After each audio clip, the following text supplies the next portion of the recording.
All right, imagine running late to your college lecture and you get stuck behind Prince William and his entourage. What a royal pain. That is what really happened to Ulster University student. This was in Belfast, Samantha Johnson. She asked the prince to vouch for her and make a video to prove that he was the reason that she's going to be late to class. Johnson said the prince was really nice. He spoke to the students about the work that he's been doing for the homeless community, and she says that her professor loved the video. No word on whether or not the late pass worked. Yeah, not to confuse that with Ulster County Community College. Right. So, he wasn't there. Shout out. Happening today, Tracy Morgan giving back to the community ahead of Thanksgiving. The comedian is partnering with the Food Bank for New York City and Stop and Shop for their annual turkey giveaway in Brooklyn. 400 turkeys will be distributed to residents at the Tompkins houses in Bed-Stuy, where Morgan grew up. The food bank says 1.3 million New Yorkers are struggling to feed themselves with the holiday season approaching. It's a time when give back if you can. No one should be hungry, especially during the holidays. Amen to that. Amen. And shout out to all of the different supermarkets that are collecting on behalf of families. You know, you can do like a whole bag for a family. It's like, here, enjoy. We're to give back this time, right? So Yes. to see Tracy Morgan. Lead the I way. know. Oh, man. Talk too, right?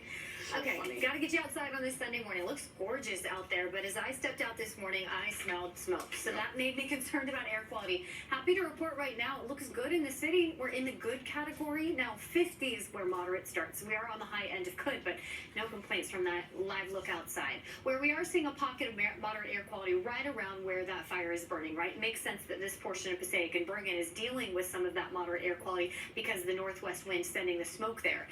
Now, it's not as thick as what we've seen in days past, but still want to mention that if you are downwind from the active wildfire burning in Greenwood Lake and in Passaic County as well, you're going to smell that at times. Now, tomorrow that wind shifts directly out of the west associated with the front, so it's spreading some of that smoke into Rockland County and portions of Westchester. We're watching air quality impacts. I know when you can smell it, it does make it a little concerning, but right now we're looking okay. Temperatures are feeling much better, that's for sure. Upper 40s, low 50s across the tri-state area. And the breezy wind, although noticeable, isn't as intense as yesterday.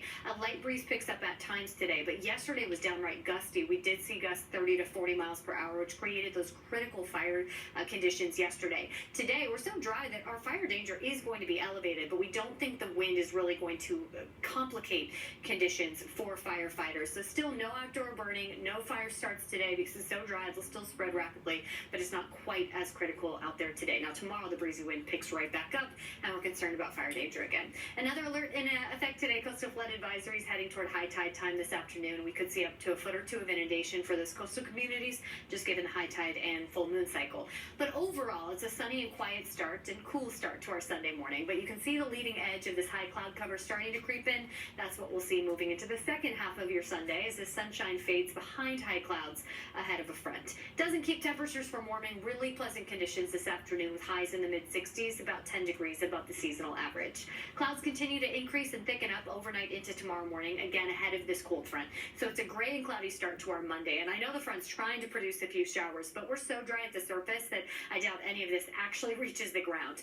And then the front's out of here quickly. Even by midday, it looks like a lot of that cloud cover is clearing as the front moves on. We're back to the sunny skies and breezy wind for the second half of your Monday, and that will elevate fire danger once again. So we are looking at high fire danger tomorrow. Today's just elevated rather than that critical range. Moving into Tuesday, we get slightly cooler temperatures behind this front, and then Wednesday, we're watching the next storm system that spreads in cloud cover to us the first half of Wednesday, for we're dry during the daylight hours, and then that system finally brings us rain Wednesday night into Thursday morning. Too early to tell you exactly what rainfall totals are looking like. We do know it's not going to fix the drought or completely fix our rainfall deficit, but it's nice to see an increasing chance for widespread rain in any capacity, considering how dry we've been.